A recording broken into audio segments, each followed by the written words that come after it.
美股带头的全球股市崩盘已经结束了，最坏的情况呢已经过去了。如果这一刻你不去抄底，就等同于说股灾的时候，大部分人一起亏大钱的时候，你就要一起亏钱。但是谷底反弹赚钱最快、最容易暴富的时候，却只有你错过了。那这叫什么啊？这就叫做聪明。为什么呢？大家好，我是傻迪生。上个礼拜呢，只有一个指数是暴涨的，那就是恐慌指数。无数的人呢，都还在为全世界股市崩盘找理由、找借口。有人说，是因为美国失业率突然飙升了，无数的公司都在裁员了，满大街都是没有工作的人，流浪汉越来越多。而你一家公司大量的裁员，那就是代表你混得不好嘛。所以美国的经济呢，可能就要衰退了，美股的基本面呢，突然就改变了，所以呢，也就突然崩盘了。然后呢，有的人就说是因为日本升息操控汇率，导致做空日元的人拆仓了。简单来说呢，就是因为日本呢是零利率的，就等同于是全世界的提款机，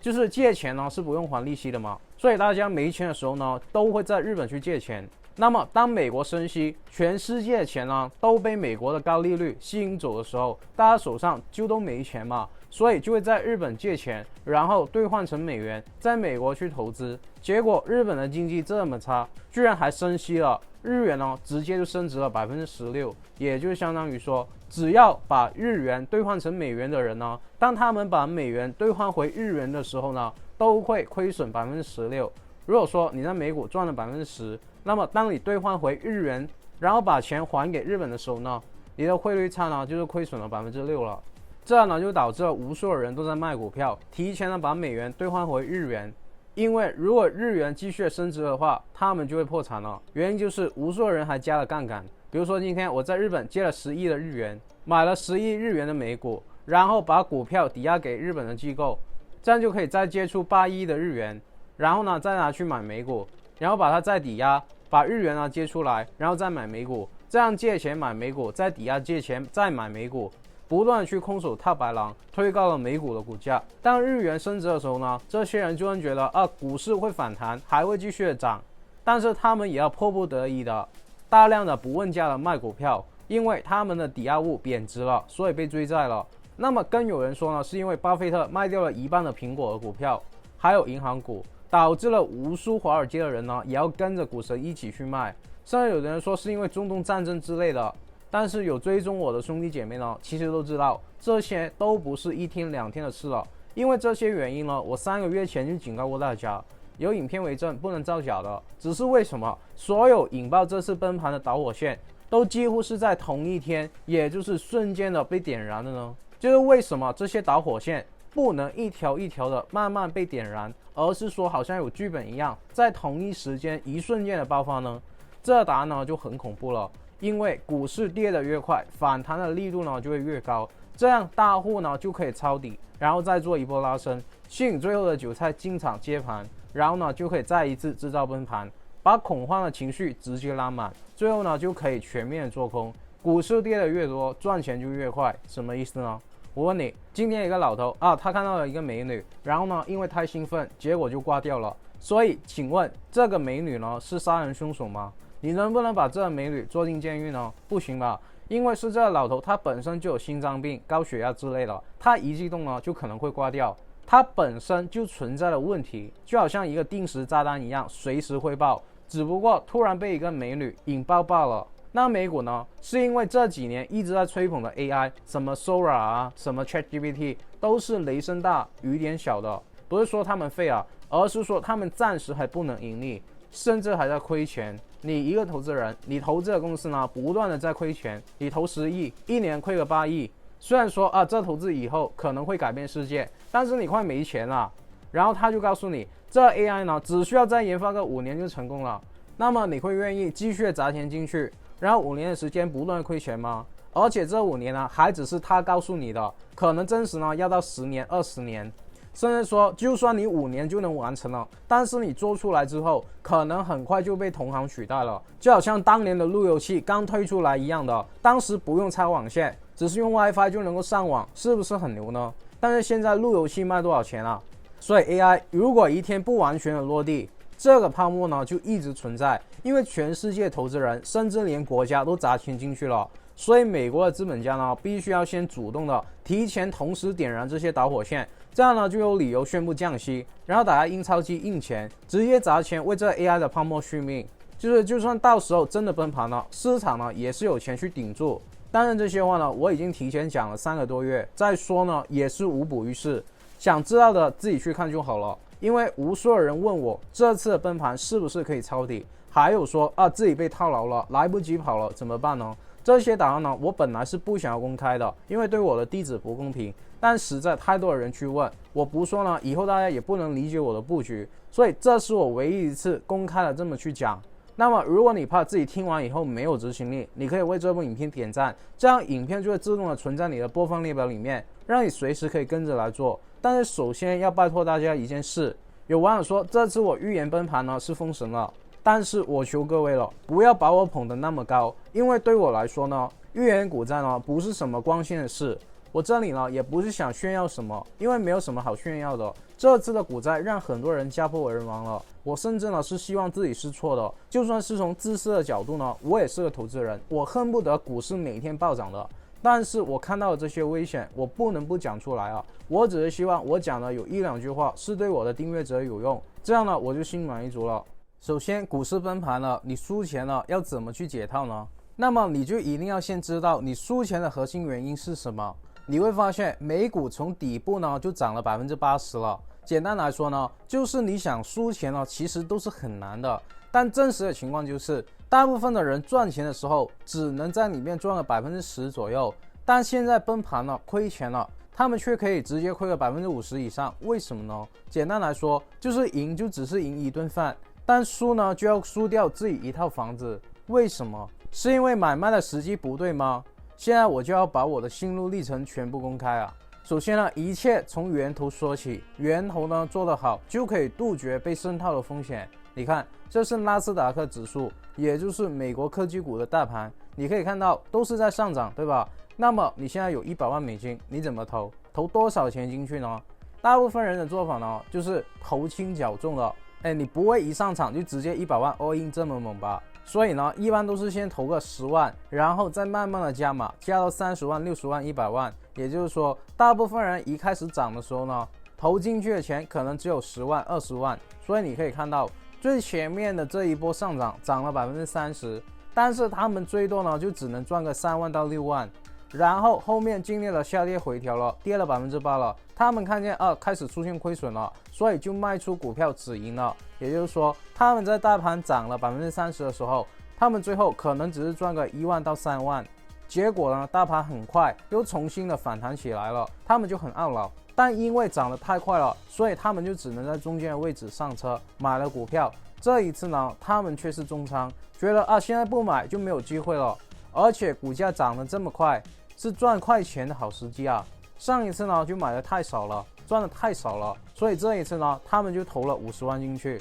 甚至越靠后呢，他们投的钱就越多，80万，甚至呢是直接 all in， 把自己手上的100多万呢都投了进去。结果股市呢又涨了8%，但是很快就这几天嘛，又跌了8%。那么对于这些人来说呢，自己呢就没赚钱，同时呢又没有亏钱，那要不要走呢？那肯定是不走的。他们甚至还想要去加码，把自己这几个月的薪水呢再投进去，手上没钱了，甚至去找人借。因为他们有了一个经验，就是上一次股价跌个8%的时候呢，是会反弹的，觉得股市跌个8%很正常，对吧？所以他们就会额外的再投个50万进去。也就是说，他们现在持仓呢已经达到了150万。那么我们看看结果，就是这周全球股市呢直接跳空下跌了8%，也就是说，他们的150万就亏掉了12万，这就叫做投轻脚重。很多人听完之后呢就理解了这个投轻呢就是前期投入的太少，等到后期越接近高位、越接近下跌的时候呢就脚重，反而呢就投入的更多。所以呢，就应该反过来，头重脚轻的，在前期呢投入的多一点，后期呢就少一点。如果呢你是这样理解的，也是有问题的。我们砸多少钱进去一只股票呢？不是以时间段来定的，而是按照交易的简单程度、交易的风险程度来定的。所以现在我说一下我的心路历程了，你可以简单的看到，去年年底开始呢，我就已经拍影片说美股已经脱离了下跌的趋势，尤其是今年的年头，美股呢就已经进入到上升的趋势了。在这一条紫色的上升通道里面，无脑的暴涨。什么叫做无脑呢？就是你会发现它是大涨小回的，涨的时候呢涨了 5%， 跌的时候呢跌了 1%， 这就叫做大涨小回。这种情况之下呢，就算你有不同的交易策略无论你是追涨的还是抄底的，甚至说你是求神拜佛的，闭着眼睛去买了，只要你持有1个月的时间呢，你就算一开始是亏钱的，后面都会涨上去变成赚钱了。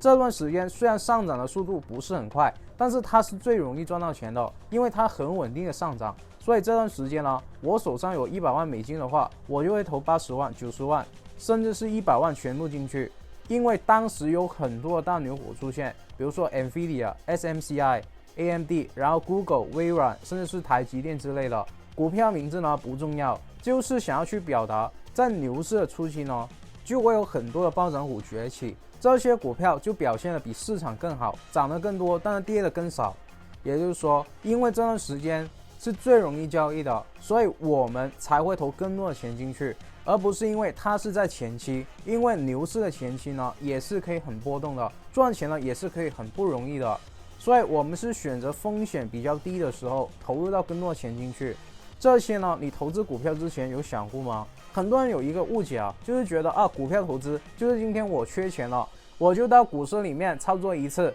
所以呢，你就只需要给我一个号码，然后告诉我什么时候买什么时候卖就好了。但是我告诉你，你这样最后还是会输钱的。为什么呢？最简单的，我给你一只股票，我们同一个时间呢去买卖，但是我投了100万进去，你只是投了1万，结果翻了1倍，我100万变成200万了，你1万了才变成2万。然后呢，我再给你一只股票，这次呢我只投10万，你投了100万，结果亏了 50%， 我亏了5万，你却亏了50万。最后的结果呢，我还是赚了195万，而你呢却亏了48万。所以买卖股票胜率呢是很重要的，但是我们的赔率、风险管理、买多少、卖多少等等，这些才是决定我们能不能长期赚到钱的关键。但是这一切呢，并没有那么的复杂。如果你手上有1-2万美金以上的闲钱，但是这是你很辛苦存回来的，你想要用它来钱生钱，但是你又很怕把这些钱亏掉，那么你就更不应该把它暴露在风险之中，而是要学会步步为营，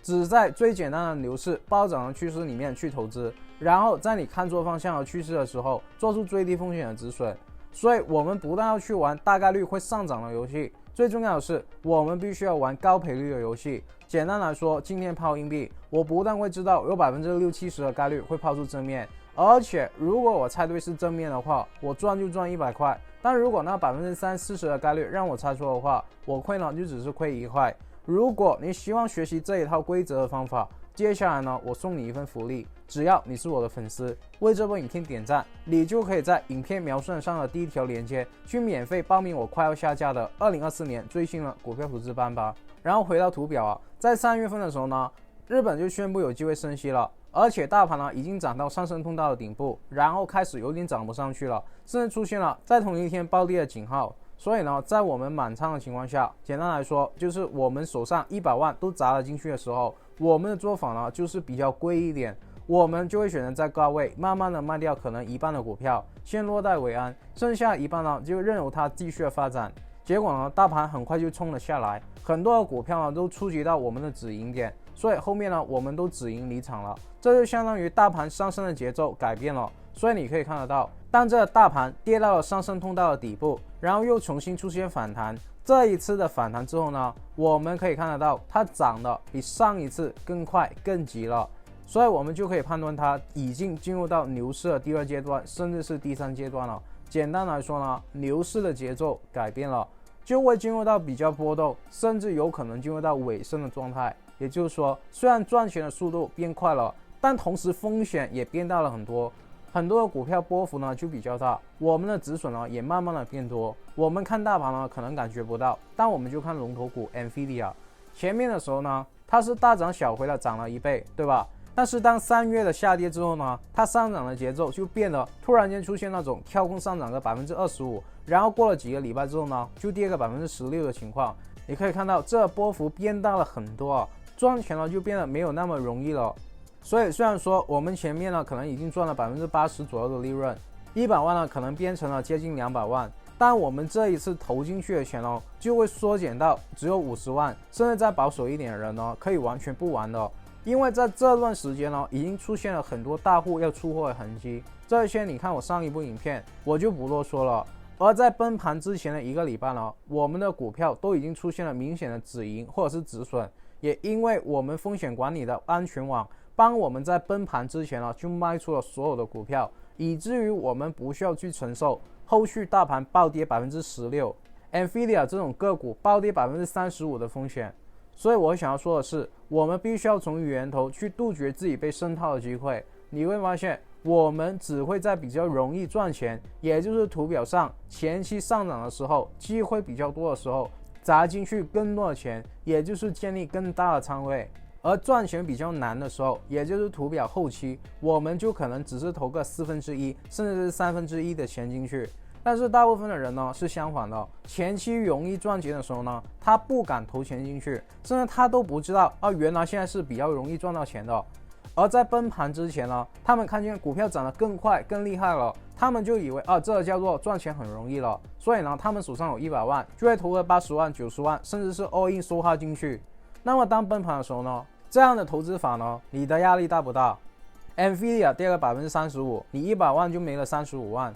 你要不要去卖股票？而我们呢，200万可能只投了50万，亏损最大就控制在5%到8%，就自动止损。也就是说，我们最多就只是亏个8%，也就是4万。所以真正决定你是赢多输少，还是输多赢少，其中一个关键就是你下注的思维，你能不能意识到风险，然后做出资金的调配。然后第二步才是我们有没有买对卖对股票，懂不懂得在股票非常强势的时候提前止盈的离场。所以讲了这么多呢，源头的这些东西都已经来不及改了，都已经亏损了，那要怎么办呢？怎么去解套？还是说我们要去抄底呢？很简单嘛，你可以看美股，在我做影片这一天呢，当股价快速暴跌的时候，跌破了这1年多都没有跌破过的200天平均线，也就是黑色这一条线的时候呢，就会有一个很大的支撑作用。因为美股已经从高位跌了快16%了，所以很多人呢就会在跌到200天平均线的时候去进行抄底，